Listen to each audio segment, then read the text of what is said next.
According to Wikipedia, the first ever boss fight in a video game was in 1975's D&D on the Plato system, where you would walk into a room with a dragon in it, press X to fight, and then immediately fucking die. But for me, my first boss battle was in 1999's Yu-Gi-Oh! Forbidden Memories for the PlayStation 1, when Jafar from Aladdin went ahead and bought my 4-year-old self a first-class one-way ticket directly to the Shadow Realm. Then my brother let me trade his late-game cards into my save, but when I went back and beat him, he just did the same shit anyway, like a jerk. I'm 23 years old now, and I think about that shit once a week.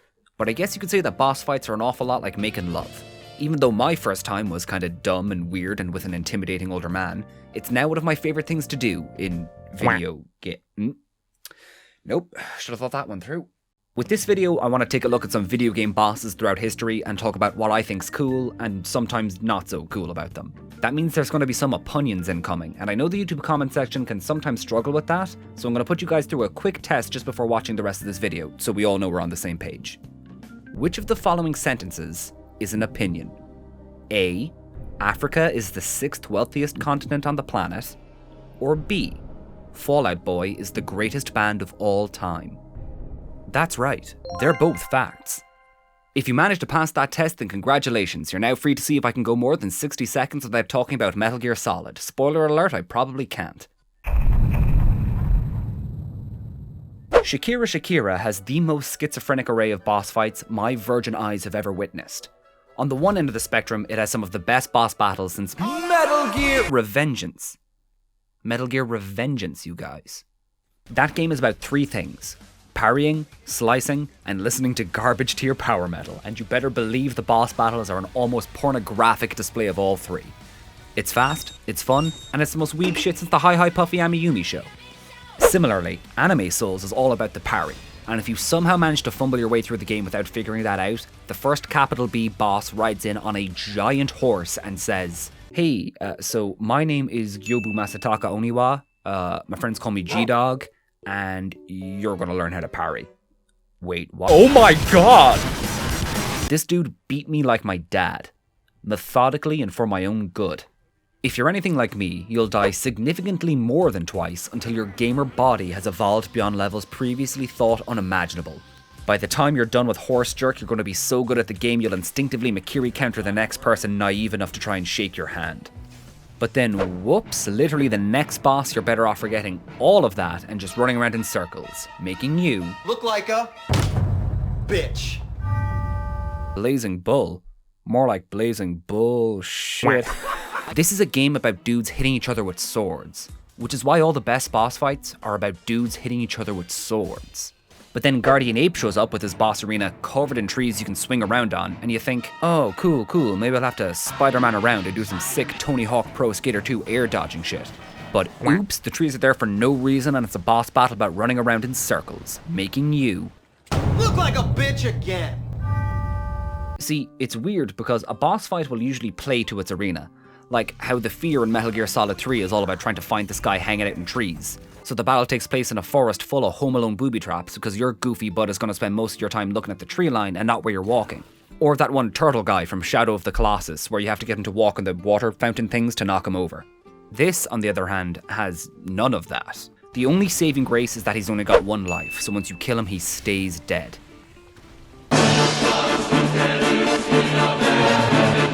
Well, at least once you beat him for real, you'll know you'll never have to do it again. Well, at least it can't get any worse. Wake me up inside. Wake me up. Something I only noticed when I was watching over the recording for this is the first time he comes back to life, you can actually hear me go through all 5 stages of grief in like 10 seconds. Watch this. Oh, a foolish samurai. No, are you having a fucking laugh? Please, no. This is fine, I deserve this. Whoever's idea this was needs to be tried for treason. Your Honor, I have a confession to make. I've been drinking.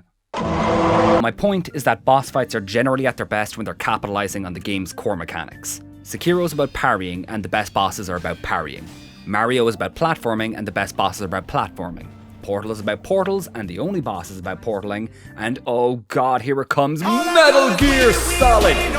Is about being a sneaky snake, and the best boss in the entire series is about being a sneaky snake. That's not to say every boss fight has to follow this rule. Some games ditch their usual gameplay entirely and give us something completely different, and it can still be amazing.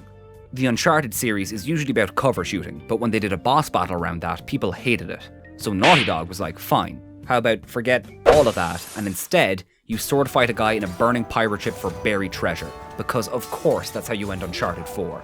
Same thing with Metal Gear. It's usually about sneaking around and looking at titties, but then it turns into an old man beat 'em up at the end of Metal Gear Solid 4. And who could forget the abrupt switch to a boxing minigame for the last boss in the critically acclaimed Looney Tunes Back in Action 4. But obviously there's more that goes into a boss than just gameplay. There's music, theming, characterization, all kinds of literary nerd shit to take into account. But I'm not your fucking creative writing teacher, okay? I talk about video games on the internet, you stupid bitch. I'm sorry for calling you a bitch just now. The last boss in Red Dead 2 is, again, just an old man beat 'em up, but it's the characters and the score that's really speaking to me. Also, a lot of video game bosses are about old guys beating the shit out of each other.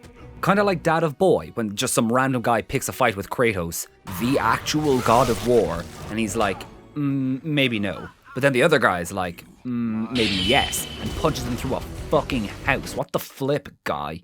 Again, the actual boss fight itself is pretty meat and potatoes, but it ends up being like the best part of the entire game. But of course, the best example of boss fights like these has got to be Psycho Mantis from, you guessed it, Metal Gear Solid. I know, everybody take a shot. Oh, I'm gonna be sick. Nope, I'm good. Everyone always hypes it up as being one of the best boss fights of all time, but once he's done reading your memory card and leaking your bank details, like, what do you actually do in the fight? You shoot man with gun. And please don't take this as me shitting on these kind of bosses. These are all great. Sure, it's a bit style over substance, but so are fireworks, or hand jobs. Basically, I think a boss fight should be at least one of three things. A skill check, a change in gameplay, or a narrative set piece. Now, from a gameplay point of view, I personally like my bosses one of two ways. I want either something out of a Greek legend, or something that could take place in the Octagon. Give me Artorias of the Abyss, or give me Shadow of the Colossus. Give me Virgil, or give me Julius. Give me Microsoft Sam, or give me Metal Gear. Like, I played Twilight Princess over 10 years ago, and only remember 3 things about that game. The boss fight where you have to climb up that dragon while he's flying in the air. The boss fight where Ganondorf is like, right, fuck this giant pig arrows of light bullshit. You and me duking it out right now, old school. And then there's also those monkeys who help you across the bridge. That last one doesn't have anything to do with anything, but those guys were fucking sick. Oh shit, and that fucking weird chicken guy as well. What was that about? Anyways, that's pretty much it for today. Let me know some of your favorite boss fights and why in the comments. I know that's a super YouTube TM thing to say, but I am genuinely interested in what you guys have to say. Also, I gained like 3,000 subscribers in the last 2 weeks, which is crazy, so thank you so much for that. Follow me on PictoChat @ House O'Regan. I never use it. And join us next time when our topic will be, I don't know, top 10 reasons Hishan is the biggest piece of shit I've ever seen in my goddamn life. What the